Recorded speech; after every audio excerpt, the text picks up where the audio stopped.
We're back here at the Paul Robeson Gallery, right here at the newly renovated Haynes Building, located in Newark, New Jersey. Today I'm very excited about our next guest, Mr. Sean Scales.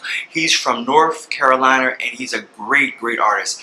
Our season is featuring artists, and we're talking to or having conversations with artists that impact our lives, okay? So I want you to stay tuned to Conversations with RJ.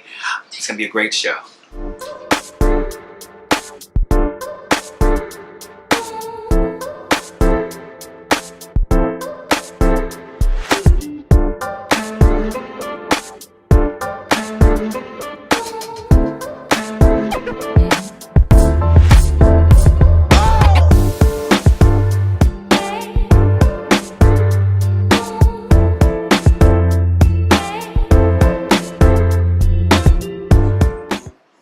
Hi, and welcome again to Conversations with RJ.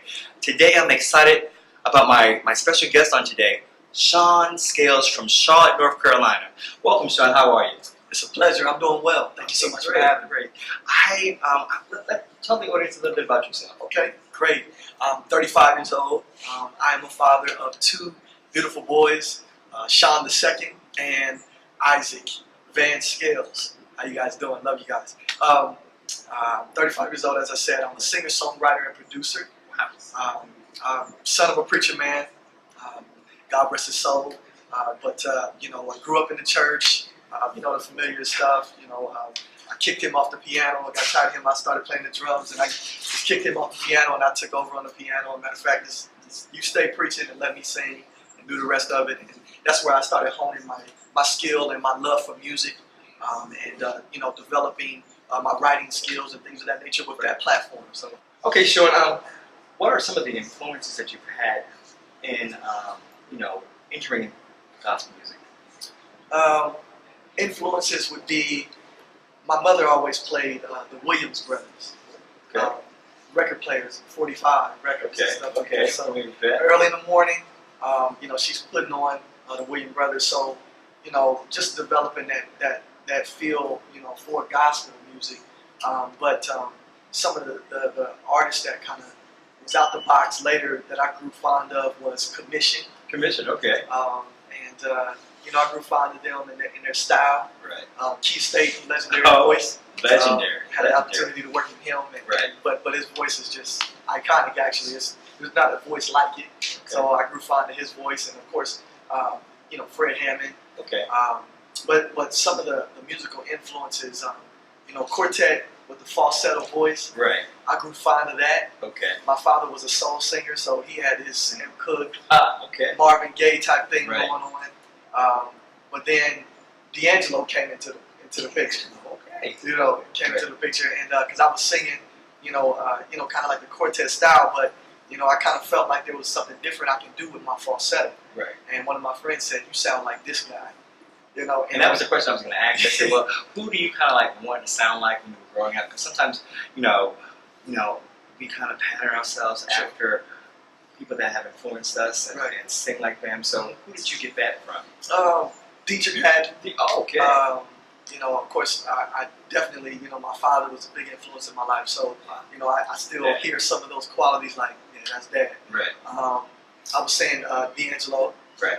What he taught me was that falsetto voice can also be applied on an urban type of beat.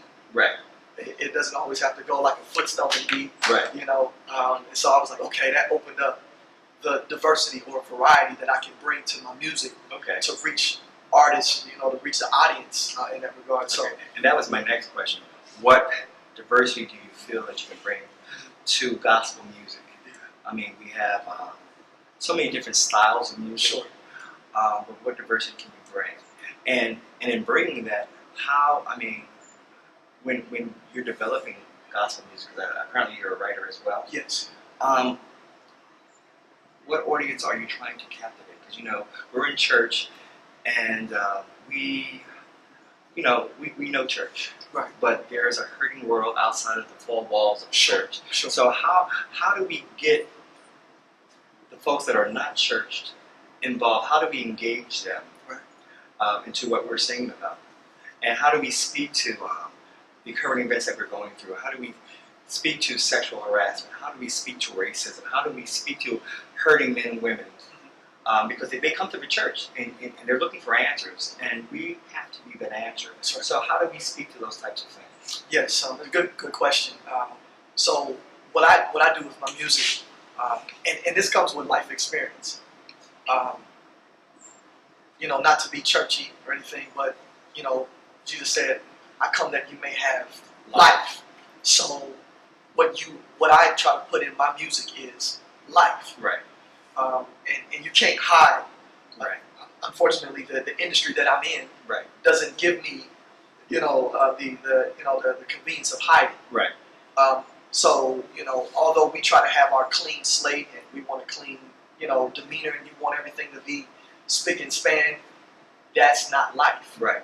So you're talking about the social issues and sexual harassment and the prejudices that we have to deal with Right. as a culture, as a nation, Right. as a people, economic status that's going on, the crisis that everybody's Right. dealing with in that regard. Okay, it's not about being ugly and letting your ugly show, but it's about living life through the good and through the bad. Yeah. It's about being transparent. Transparent. And I believe, our culture, it's all about being real. It's Right. all about being transparent, because what you might be going through, someone else might be going through also. Right. And they can learn from how you've gone through that situation, Right. and how you came out successfully. That's right. And someone needs to hear that. That's right. They need to hear the good, the bad, and the other.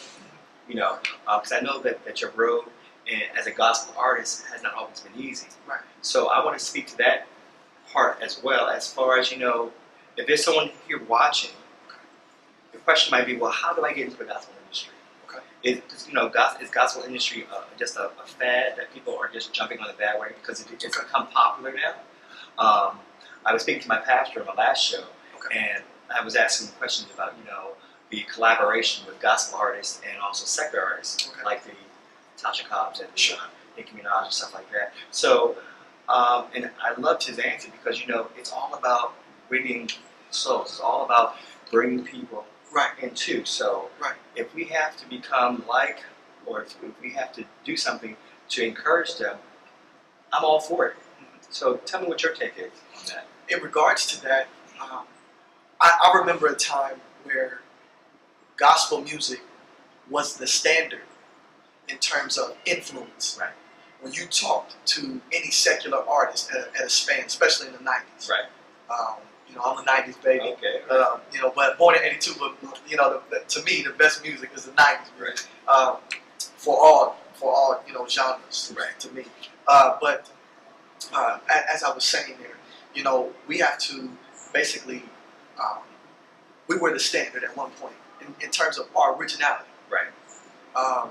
Commission, there was nothing like it. Right. Right. Commission did not pull, I'm just using that as a reference. Okay. Commission did not pull from another sector Right. to develop their sound. Right. Let's look at the Winans. The Winans, and the way they grew up, they weren't even allowed to have any other kind of music. Right. So all they had was whatever they came up with creatively. Right. I think the way to really be effective, we can have collaborations, but to really be effective, there's nothing new under the sun, you're going to sound like somebody, like sometimes I hear people say, man, you sound like Carl Thomas. Right. You remind me of D'Angelo. You remind me of this, or whatever the case may be. You remind me of Dietrich Haddon.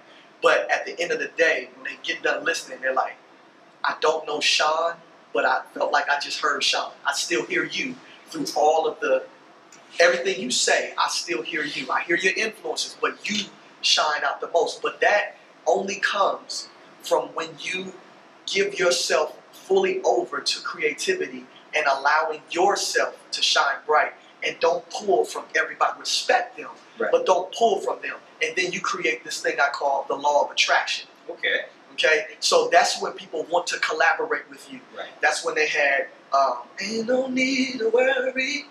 Right, So right, all right. that stuff, but Let's that's hear a where bit more. Let's it hear was a bit gonna, more. it was gonna come out. I said, all right. Yeah, Ain't no need to worry. yeah. So Say. that's going. But Anita Baker and the Wine, there was an attraction there. Right. It wasn't like, hey, let's And I'm not saying that that's the case now, Right. but I'm saying you can tell in just their delivering their music. Right. Both of them were free Right. because they were themselves wholeheartedly. I'm not trying to reach. That's the thing. Sometimes in reaching, you can reach too much. Right. Just be. And allow the light to do its job. Right. The rest of that stuff, we're not in control of how many, what's audiences. That's the pit you're talking about. You also talked about the pitfalls. Right. And trying to get into the industry. And is gospel music, what is it? Well, first of all, you know, gospel is the message. Right. The industry is the business. Right. Understand it well. Right. You know, understand both of those. And those two sometimes, they don't coincide. You're just like, you know, I hate to pull from that, but you're just like Shadrach, Meshach, and Abednego or Daniel. They were in a specific culture, Okay. Babylonian culture, but they weren't of that culture. Right. Right. And it's you got to navigate through that, Right. but you got to hold to your custom, Right. to your belief. I don't have to enforce it on you. Right. I'm just holding to mine, and Right. by me holding to mine, we're already living in a society that has an identity crisis anyway. Right. So if I see you holding fast to something that I keep searching in, you know what? I want to know how you hold fast to that. Right. That's that law of attraction again. Exactly. Instead of me let me try to reach them. Right. You know, we need to really reach them. Yeah, of course we need to reach them, but have we reached ourselves? Right. All right. I get that. I get that. All right. All right. All right. Okay. Question that one of the audience posed to me was: as an artist in the digital age of music, how do you define success? Good question. How do you define success? You have to define success. Well, for me, because there's no absolutes. You know, everyone has their perspective on that, because it can be a very broad perspective. But for me, broad question. But for me, I define success by my purpose. Yes, I define success by my purpose. My purpose is to create and write music to touch the hearts and minds of all mankind.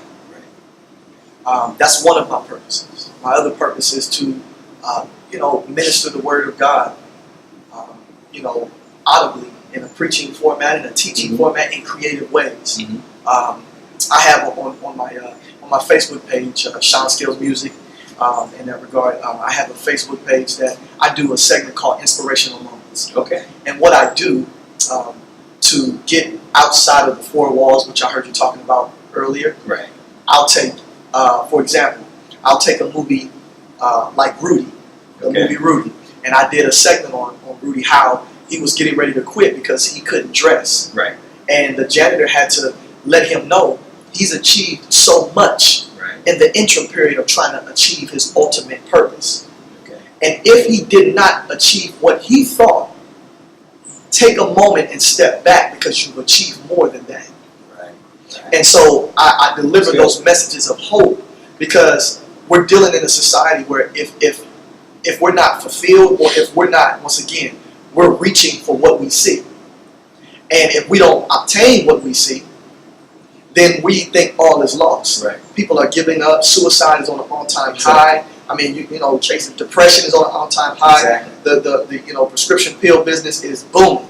Right. And so it's because of things like this. People are giving up because, I'm a father and I haven't reached my highest quest. Yeah. I'm sorry. You said you were a father, so you're fathering your children. You're providing for them. You've gotten an education. You've kept a job. Right. You've done well for yourself. You're training your children. Do you realize how much you have done? Absolutely. So